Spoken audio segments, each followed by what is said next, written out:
So this week's assignment, Moonlight in Vermont, kind of an answer to the song we did last week with New York, New York. I figured it'd be a good way to balance in between the two states, if you will. So with New York, New York, how did that go this week? Let me unmute everybody because I'm asking you this question. How did that go with Moonlight? I mean, New York, New York. Was it hard to set up? Was it easy? How did that go? I had confusion with the fingering. Say that again? I had difficulty with fingering. Fingering? Oh yeah, the fingering on this one was definitely a little bit tricky. And your version is different. There were two different versions of the song, one in the key of C and the one that we taught in intermediate advanced had the key of F. We're going to actually talk about that key thing today because I think we've kind of bounced over that a little bit too much. Yes, fingering for a lot of these songs is going to be very, very tricky.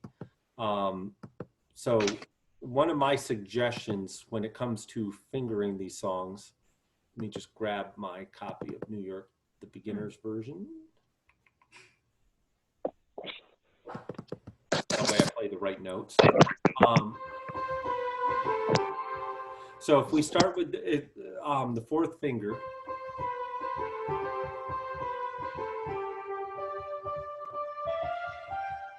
all right. Really, if you're efficient with the fingerings and placement, you can use the rest to move around however you want, because every time we have a rest, I could let go and take my hands off the keys.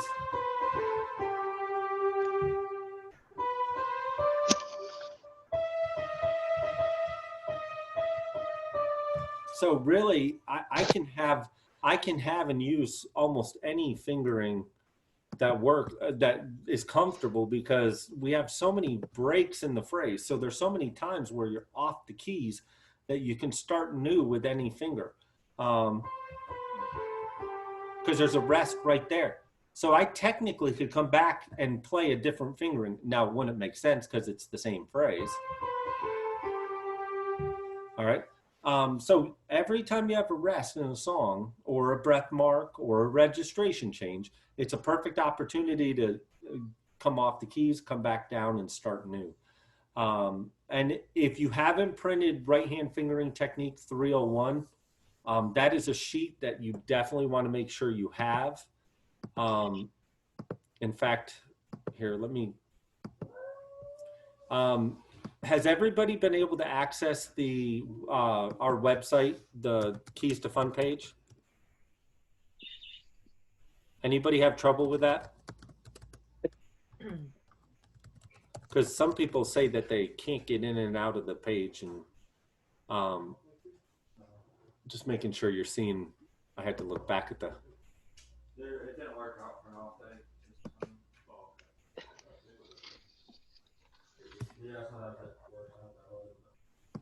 All right, so if you go to this page, you'll see the current assignment. This was a place somebody was confused about earlier this week. They thought the most current assignment was up at the top. Danny, I'm recording, okay, bud?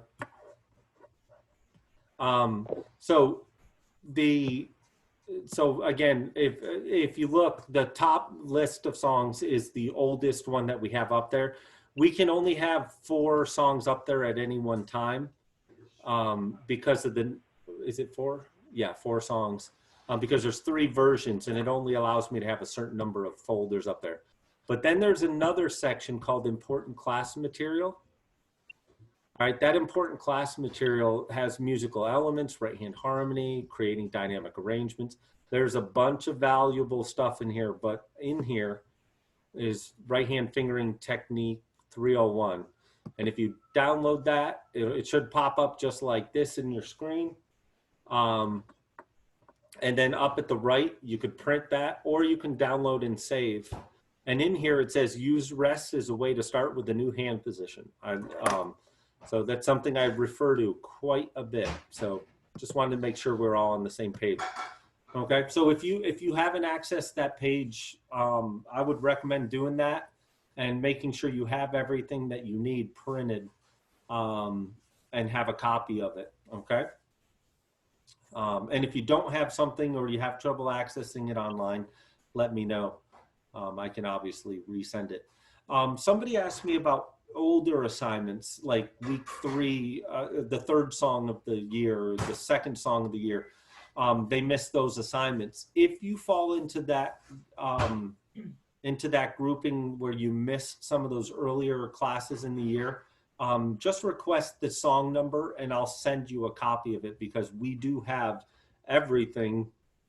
To give you an idea what it looks like, this is how this is organized. This is just New York, New York, all the typing and information we had to do for what we covered last week.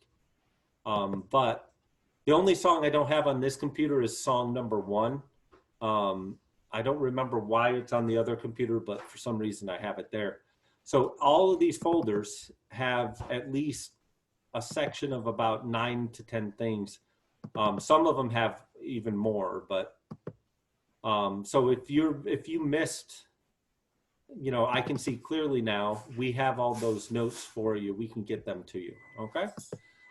Is there a table of lists from the first of the year so we can check to see if we missed? Well, there's a table of contents in the fact that what I have is, basically right now the table of contents is right here. Let me put this by name. So our table of contents is this. We've done, well, somewhere in time, I think that was song number 1. I don't know why I have 0 there. But You Needed Me, Penny Lane, My Funny Valentine, Day of Wine and Roses, What a Wonderful World. What a Wonderful World, I believe, was the very first song we taught in this, well, online and from the house. I'm pretty sure that was the first one. I can see clearly, They Can't Take That Away From Me, Canon and D, Walking After Midnight, Morning Has Broken, New York, New York, and now Moonlight in Vermont. One of the weeks we covered the orchestra. And I think there was another week we did a special class too, but so we base it 1, 2, 3, 4, 5, 6, 7, 8, 9 weeks, people. This is week 9. Makes me cry. So this is the 9th week of having to teach this way. All right. So with Moonlight in Vermont, kind of a jazz standard. It's one of those songs that you hear performed by almost every jazz singer, every ballad singer. It's been done so many different ways. I'm going to give you kind of a generic, safe arrangement for this song this week. So why don't we jump right to the arrangement guide here. I'm going to leave y'all up so you can ask questions as we go. I need to get this out of my way so I can see. So we should be looking at the arrangement guide here. And what we're going to, I'm going to give you a couple options for rhythms. So the rhythm we're basically going to end up using is a slow swing. But those of you who have the rhythm called Smoky Lounge, that's actually going to be the version of the rhythm I'd prefer. All right. Let me get this. So it's all right. So Smoky Lounge kind of gives us a nice, safe kind of, just a good overall sound rhythmically. Not too fast, not too slow. But a slow swing, we're looking at a tempo. Let's kind of consider a tempo of about anywhere from 65 to 75. Whoa, not 665. Okay. Now, so so if you find one of those rhythms that has, you could use serenade.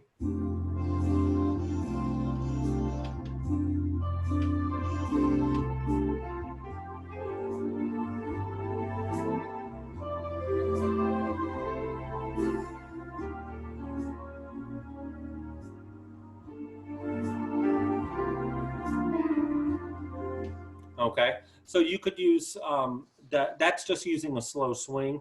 I'm opting for Smoky Lounge because I just like that rhythm. That's the only reason. It just has a nice feel to it.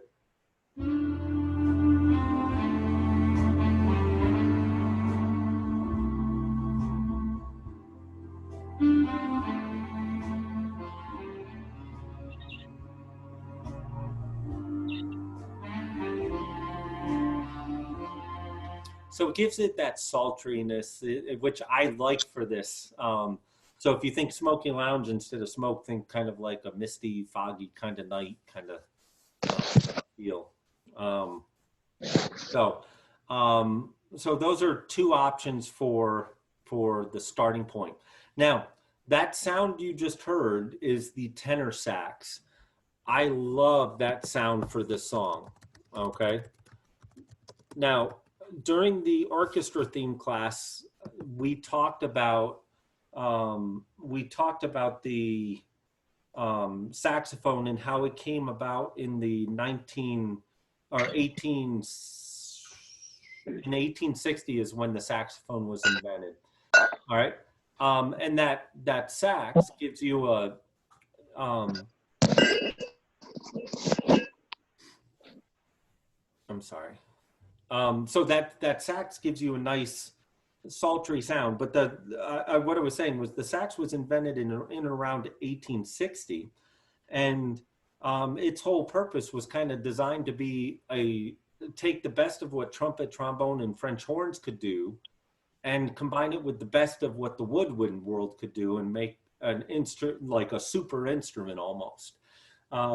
So the sax kind of comes out like that, but orchestras kind of shunned the instrument from within them. And it wasn't really until the French started using it in classical symphonies that you start to hear the sax in there. But the sax really hits its stride in the big band era. The big band and swing eras when the sax is used instead of clarinet and flute and oboe. So this is a perfect song to bring in that type of a sound. All right. So tenor just means that it's a lower pitch range for the. I hit the wrong button. Sorry about that. Did it change on you or no? No, it looks like it stayed on your screen. Good. All right. So oh no, that's New York, New York. I want.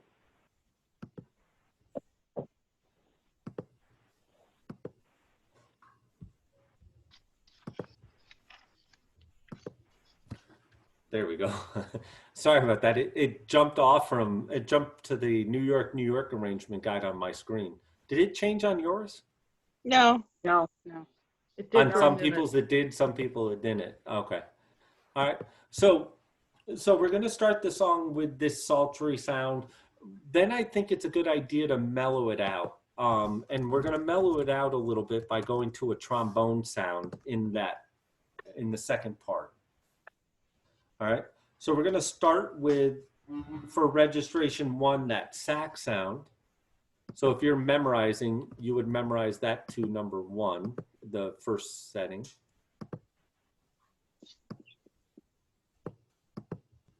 All right. And then we're going to grab the trombone. Now, if you have category presets, first of all, the first registration, the tenor sax, will come up automatically for most of you who use Smoky Lounge. It's vintage. It's the original rhythm style. But if you have the big band category, you could go to big band number 1 to get a nice trombone sound. For those of you who use presets to get your sounds. So you could go to category, big band, and number 1 to get that trombone sound. Or you can just select it. You can go in and scroll and just find a trombone. I mean, there's many different ways. All right. Now, the middle part of this song is the part where it talks about a telegraph, and it does all this little percussive stuff. So to emulate that, we are actually going to use a percussive melodic sound. So we're going to use a piano and strings with duet harmony.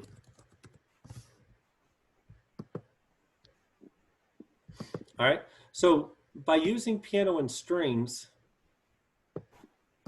it'll give us a nice, you know, by the piano will give us kind of that percussive attack, which will make it sound like it's from a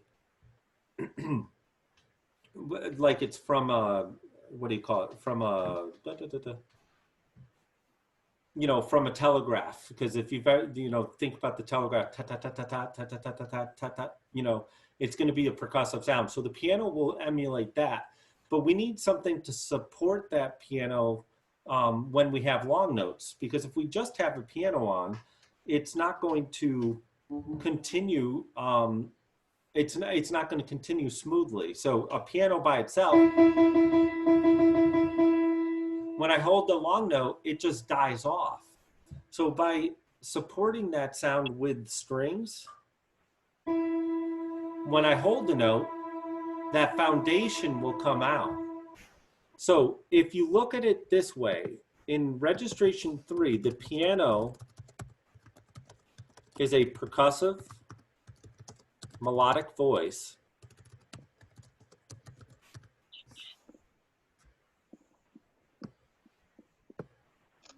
All right. And that percussive melodic voice has to be supported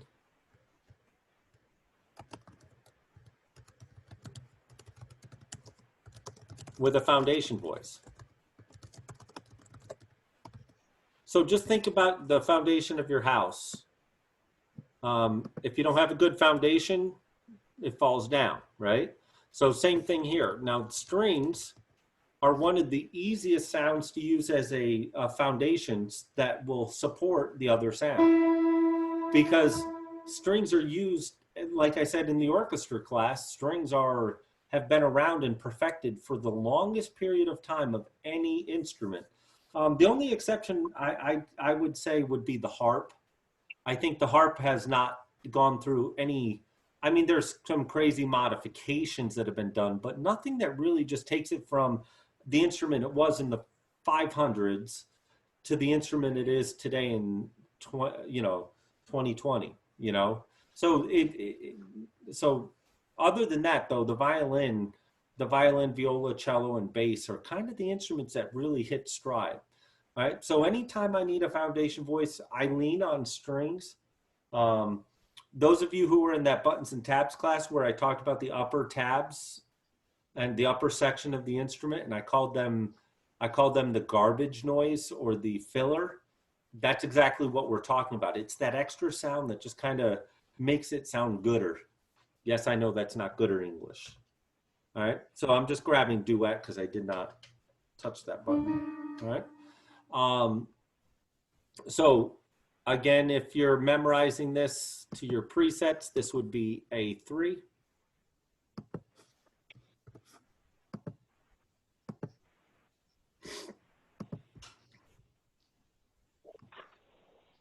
All right. Now, our final registration, this is the finale or climax of the song. So this is the whole point of the piece of music, is this moment in the song is what it's all about. So we don't want to get to the climax of the song and have something. Now that's a beautiful sound. That piano is a really nice sound, but the problem is it just has no oomph, if you will. So the moment of the song is it's about to reach its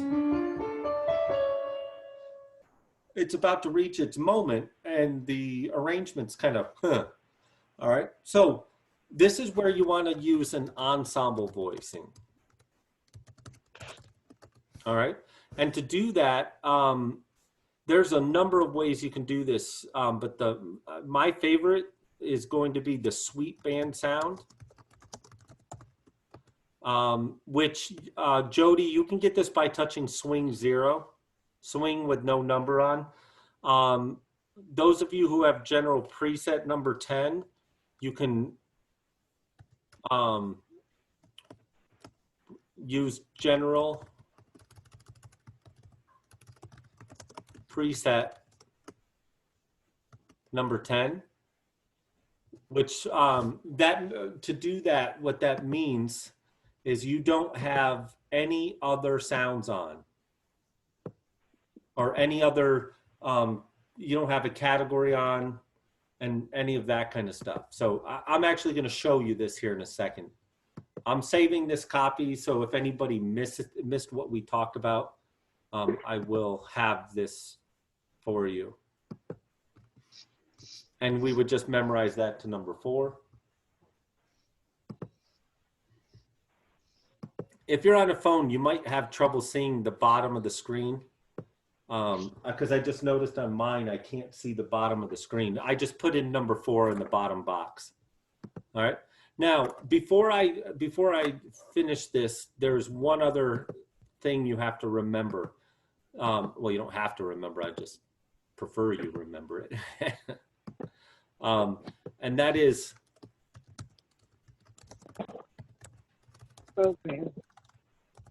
program and ending in number 5. Whoop.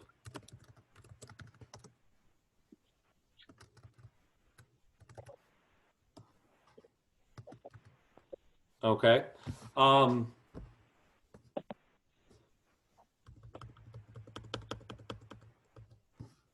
So program and ending in number 5.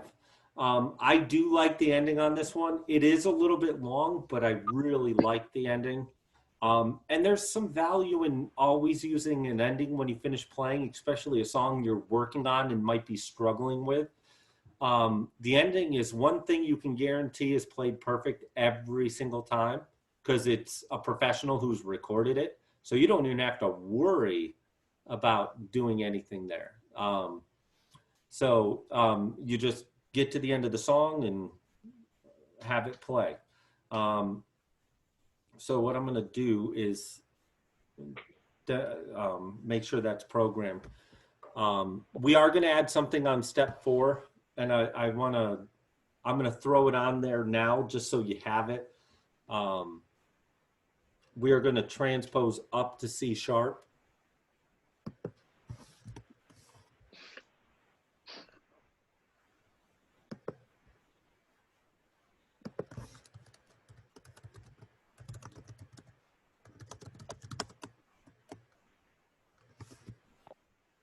All right.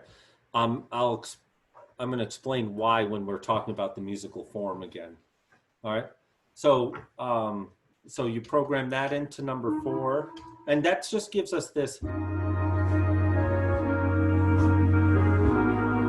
So even though this is a finale and the climax of the song, I don't want something heavy and overpowering. I just want, but that general preset number 10 gives us a nice ensemble voicing or a sweep band sound. I have clarinet, I have strings, I have ensemble on with a harmony. I think it's block or 4-part harmony. All right. Just to give it a nice, full, rich sound, and then just program the ending in number 5 if you're programming. Okay. Now, let's demonstrate why we want this form to happen. Whoops. I'm going to clear all that for now because I need to go. Pat Yes, Harrington. Go ahead, Pat. Say to assemble the voice to number 10 on number 4, okay? But then you're saying at the end, that's going to be the climax. I mean, to end your song. So where are we putting this in? Are we putting this in number 4 also? Wait, say that again? Ask that We're gonna question again. Voice, because this for Sweet Sound be number 10, right? Okay. That's what you said for 4. Then you say at the end it's going to be our climax to preset number 10.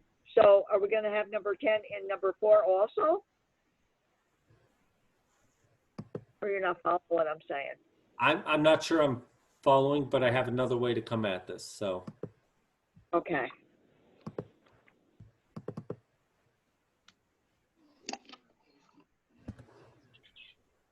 are you all seeing that? No, you're not. I'm seeing it. Let me go back here. What I had to do is I had to load up the photo that Okay. I had created. Assemble voicing, sweet and sound is general preset number 10 for number 4. But then you got the final climax as being number 5. So where do we put that? No, in? no. The final climax is step number 4. It's the 4th registration. Yeah, Okay. it is So number then 4. number The ending is For the- just you're going to touch the intro ending button and program that in number 5 so it's there. Oh, okay. All right, I got you. Yeah, I got you. All right, thank you. no worries. So what I need to do is go back here. Let's go back to this screen. So here's Moonlight in Vermont. Let me put this in full screen so there's nothing else in our way. I got to minimize y'all.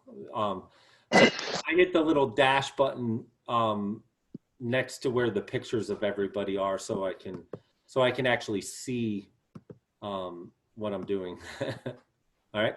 So here we go. So if we look at the song, and I would not write these notes in your music, okay? This is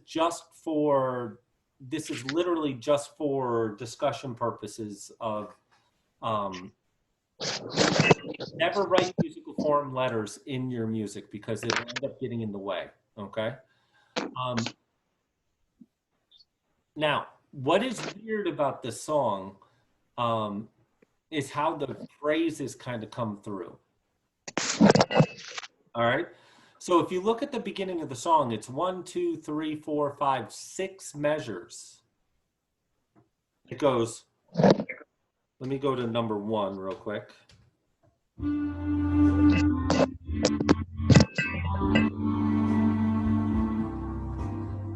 So I'm going to mute everything real quick because I'm getting some glass or something clinking. So I'll mute that temporarily.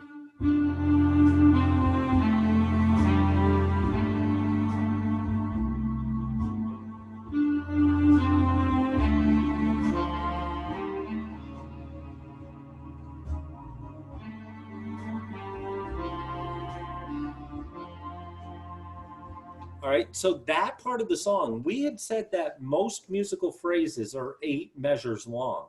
And here's an example of a song where the musical phrase is not 8 measures, it's only 6 measures. So between 1 and 2 is the main theme of the song. And that main theme we would call the A section. And as we mentioned, I believe we mentioned last week, this is, you would also think of this as capo, or the head of the song. All right.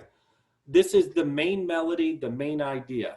Now, so we go from, if we're following this along, we go through the first line, the second line, and first time through, we're going to change to registration 2.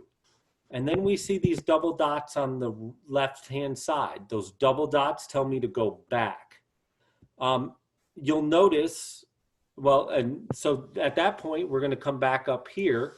And now we are the second time through the song. And we follow this yellow. And we get all the way to here, and we get to the same spot. And we change to registration 3. Now, once you change to registration 3 continues all the way through the third and fourth line of the first page, the first line of page 2 into the end of the first measure where we change to registration 4. Once we change to number 4, it's as simple as, let's use purple. You just play to the end of the song. Okay? So we end up with a musical form called, well, let's do this. I'm just getting rid of all the arrows real quick because I don't want anybody writing arrows on their music. It'll get messy. All right. So if we look at this musical form, when we go from registration 1 to 2, that is the first main theme. So that means this song's musical form starts out A. Then when you repeat back with registration 2, you're playing the first line and second line a second time. So that means we have a song that is A.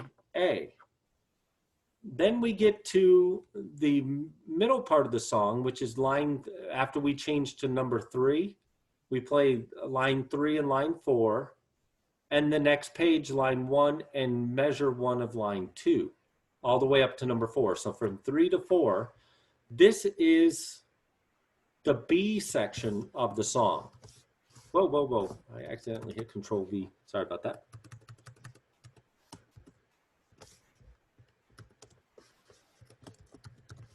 And this is called the bridge because it connects two similar phrases.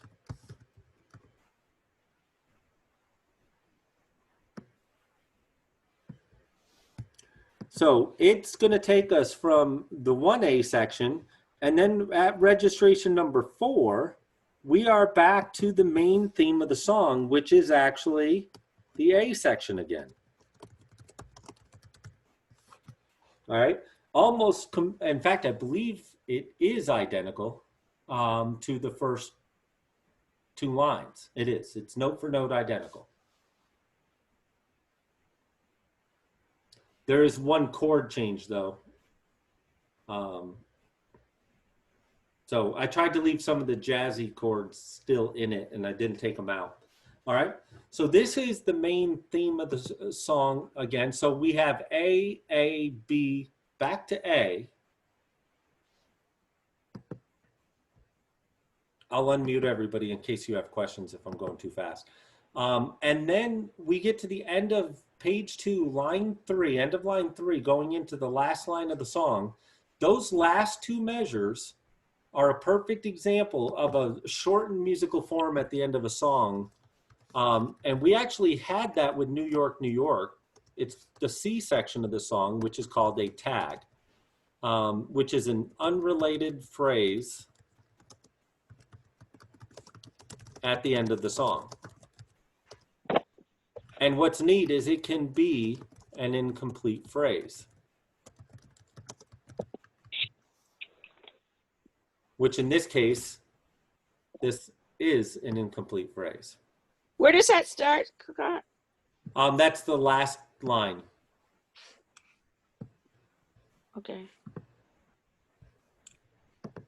So from, so where's my highlighter spotlight?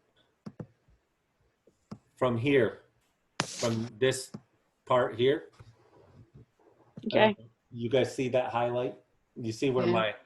my light is going? This last line of the song is the tag. So that's a completely unrelated phrase at the end of the song, okay? Now, why this is important, or why do we want to understand musical form? Number one, if we're practicing this song, my recommendation would be to start from registration 3 and play to the end over and over. I would literally play from here, whoops, I thought I had it on draw, sorry about that. From here to here, from line 3 to the end of the song over and over again until I can play it perfect. What normally happens is people fall in the trap of starting at the beginning of the song over and over again. And if you do that, as we demonstrated, I believe last week and the week before even, if I start at the beginning of the song, we're going to play the A section. Well, in this case, if we ignore the little tag at the end of the song, I'm just going to ignore the tag. We're playing the A section 75% of the time, and the B section is only being played 25% of the time. What that means is you'll start the song at the beginning and you'll play perfectly. And you'll be all confident about it. And then you get to the bridge, and because you haven't been playing that as much, those chords and everything are going to sneak up on you and be much harder than they should be, okay? So very important to use your playing time efficiently and practice it in a way that makes sense to equalize the parts. Now, what's even worse is in this song, because that C section is 2 measures, and the bridge is longer, you're actually still, it really becomes even more important to play in full. Now, you'll notice that the bridge in the song is 8 measures, where the rest of the song is either 6 measures or 2. So now so other than just practicing, another reason to understand musical form, it lets me know how to approach arranging. If I want to have it big, little, I look at the song and I figure out where the song reaches its main climax. And usually that's going to be this high note, the high note of a song, which would be right in here. But this song actually reaches its moment on that last You and Me and Moonlight in Vermont. That's the whole point of the song, is those last 2 measures. So kind of well, that's definitely a finale type thing. So what that means is, understanding musical form, I want to use development and build up the arrangement to number 4. So number 4 is my biggest arrangement. So we climax the arrangement at the same time as the music does. Now, we added a modulation, or actually we transposed with number 4. The reason I do that, actually, let's stop the share real quick. Let's go here. Let me spotlight this video so when people move around, it doesn't switch to their screen. Actually, no, I want to do something. Hold on. I want to do it this way.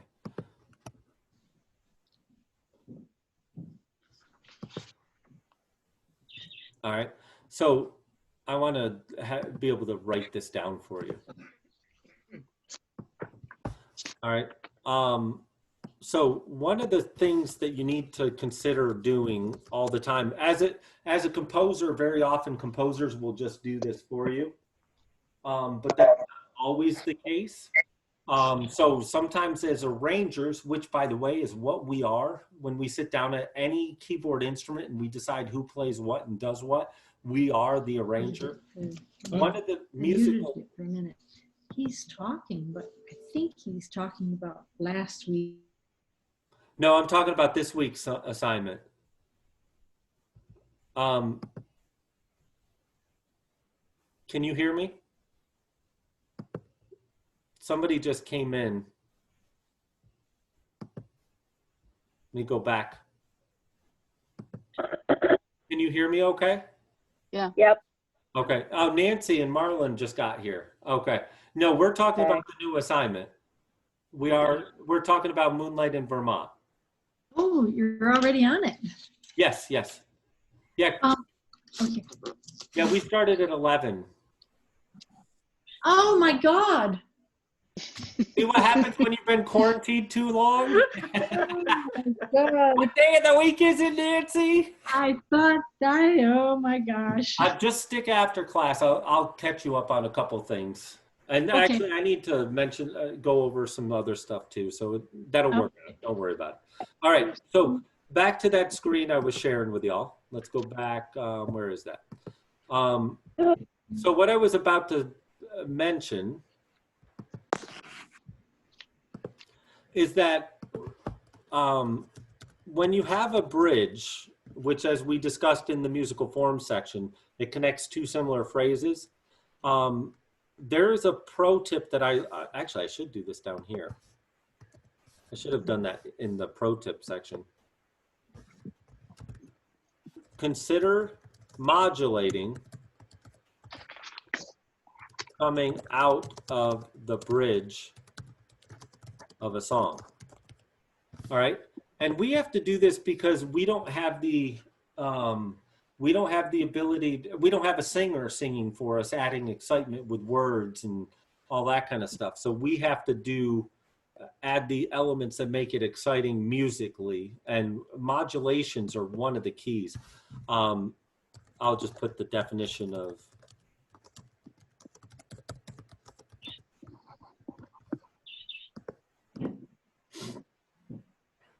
all right. So, and for a definition of modulation, that is a change of the key within the song. Okay. We use a feature to do this. The feature that is used is transpose. Now, there is a difference between what modulation is and transpose. Modulation happens during the song. Transpose happens at the beginning. So, and I'll show you this here in a moment. Okay. So modulation, you're changing the key while you're playing. Transpose is something you do before you play. I would just want to give everybody a chance to write these notes. I did screenshot this for you all, so anybody who missed any of these notes, I do have a picture of it, and I can send those out to you later. All right. So when we talk about transposing, let's let me use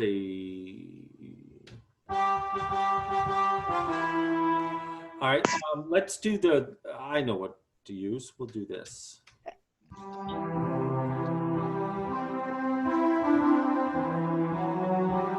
The Star Spangled Banner in the key of C is a very hard song to sing because either you have to be able to sing a true bass note of a low C. Clark, that was as close as I can come to that note. It was kind of scary, wasn't it? But I can hit the E, but I cannot go. I'm a tenor. I cannot get down to that low C. That it's just well below my range. But what happens is if we try to sing that up an octave,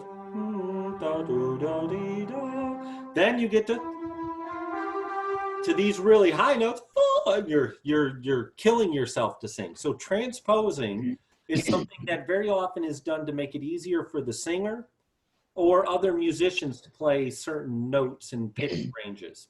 Okay, composers will do this because, hey, I want the trumpet to hit that really high C at the end of the song, and it sounds like a perfectly open, wide, round note.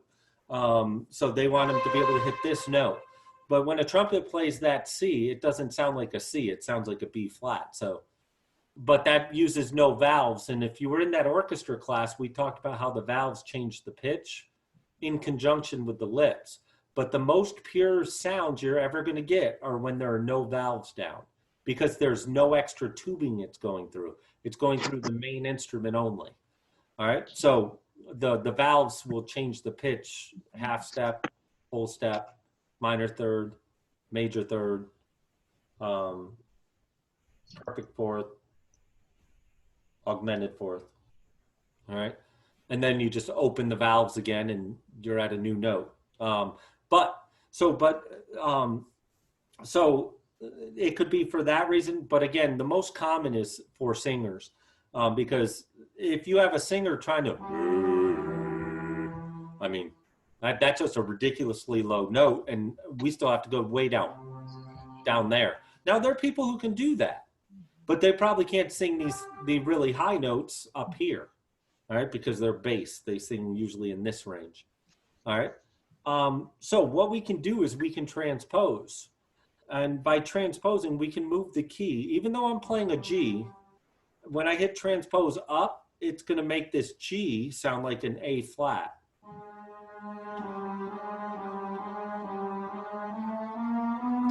And we can play around with the key by moving that transpose feature until we end up in a key that works for that singer. Now, the problem is, what you're going to find out, you end up having to move this pretty far. The best key for the Star Spangled, the original key for the Star Spangled Banner was B flat. And the reason is it's a perfect tenor and soprano pitch range. So that low note isn't too low, but they can hit that high G pretty easily. And then the sopranos really can hit this high note at the very end when they go up and sing that really high note. That's for the really good ones that have more than an octave and a half of range. All right, because most singers have an octave to octave in a couple notes. The Star Spangled Banner is Johnny Cash, Kenny Rogers. They're in that range. You ready for this? Celine Dion is only this kind of a range right here. But people would swear she has this big range. The reason is she changes her timbre of her voice to make it sound higher at times. That's one of the neat things about a singer like that. All right. But anyway, so by transposing it, it puts it in a key that is more singable, if you will.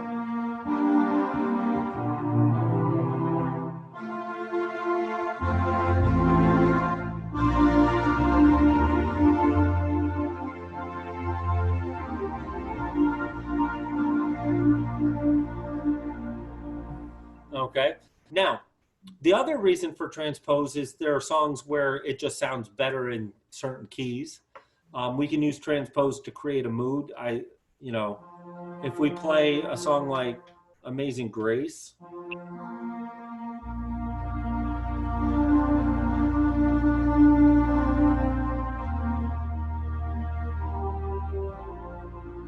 in the key of B, in the key of B flat, because I have transpose on, that makes that song really dark and kind of sad, which for most people, that is how they hear that song.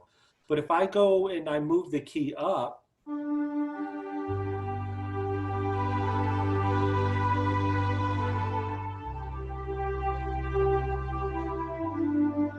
by using a higher key, it makes it more lifting. If I'm playing in a funeral, I'll use a lower key. Obviously, I wouldn't be transposing. I would do it this way.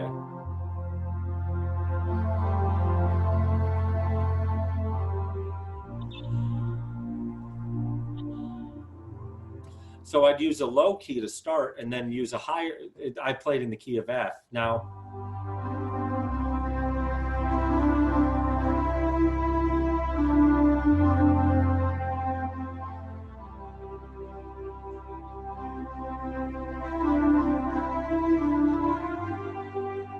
all right, and you can keep on doing that. Now, the easiest way for us is just use our transpose feature. Now, modulating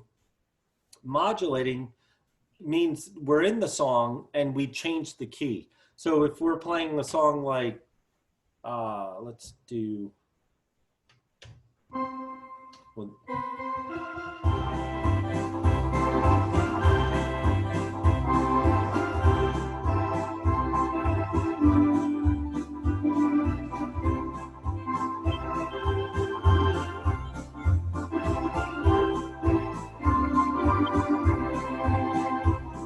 now, instead of going back and playing it again in the same key, I would change keys.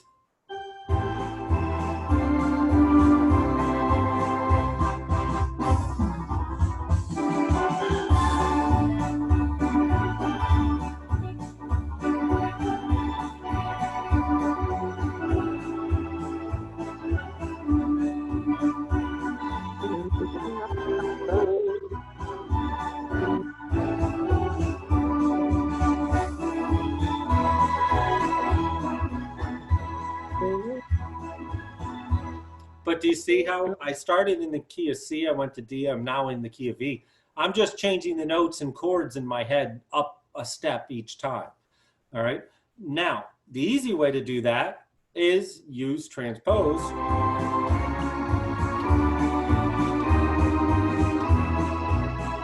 And actually, I'm going to, there's a little, I like to use this with the song.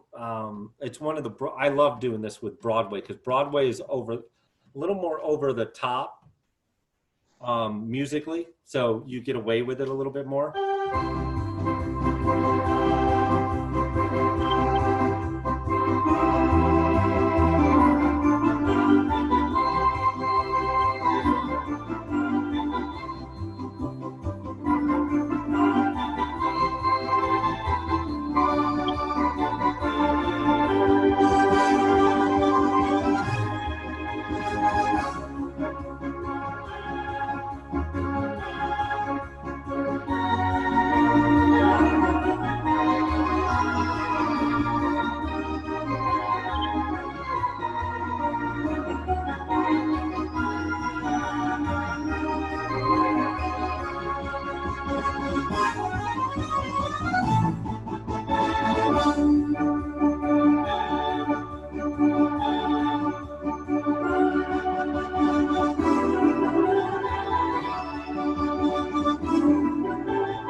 All right, so using transpose, I never once changed the sounds I was using.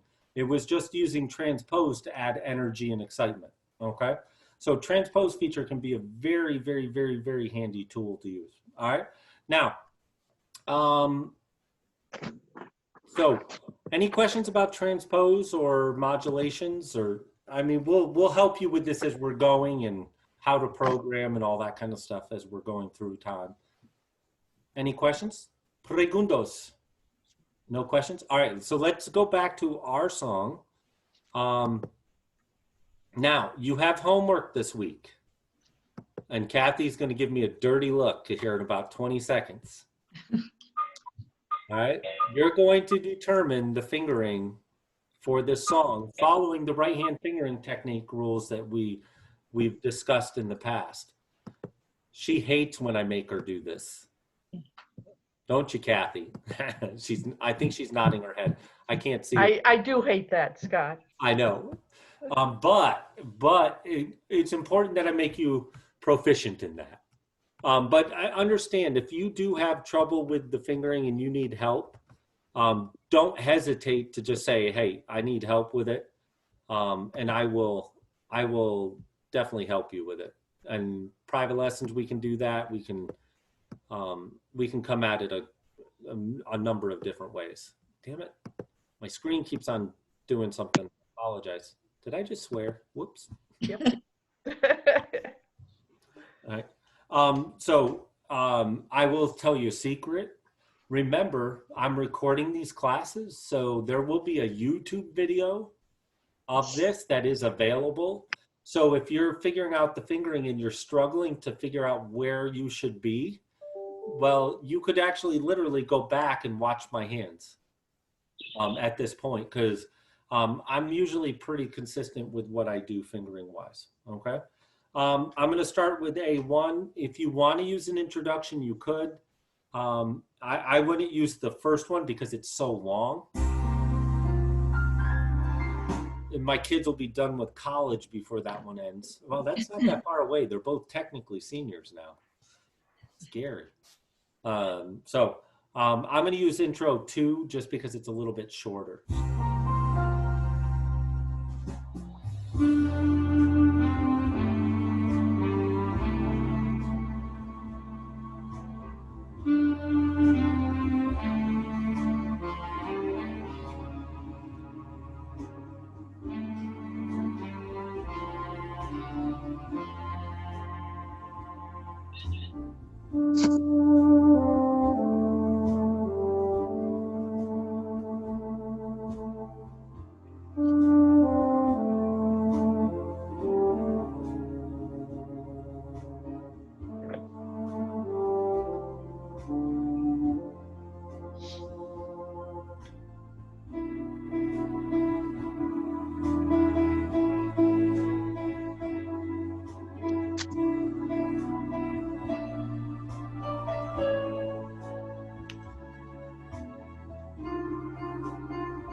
So, pretty song.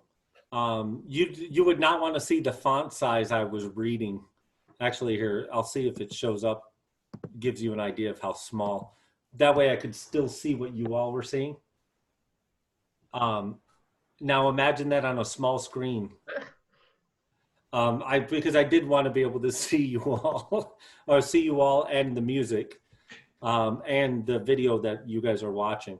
All right, so let me stop